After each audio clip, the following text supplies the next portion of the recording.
Here's how to fix Xbox app not working or opening on Windows 10 or 11. First, open the Start menu. Search for Settings and open it. From the left-hand side, click on Apps, then select Installed Apps. Use the search box and type Xbox. Next to the Xbox app, click on the three dots and select Advanced Options.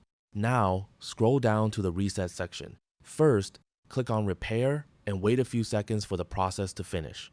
Once that's done, click on Reset and confirm by selecting Reset again.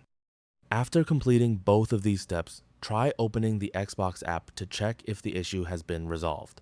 If the app is still not working, open the Start menu, search for Services, and open the Services window. Scroll down until you find the Xbox services. You need to configure all 4 Xbox services. Start with the Xbox Accessory Management Service. Double-click on it, change the startup type to Automatic. Then, click the Start button to make sure the service is running and click Apply and OK.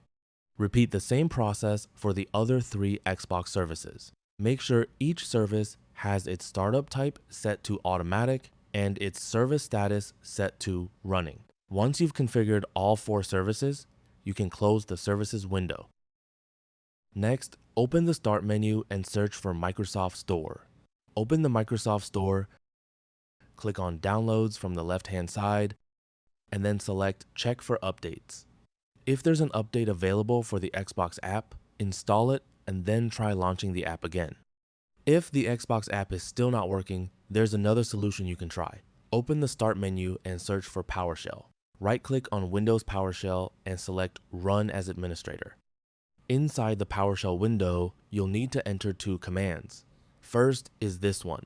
Copy the first command, paste it into PowerShell, and press Enter.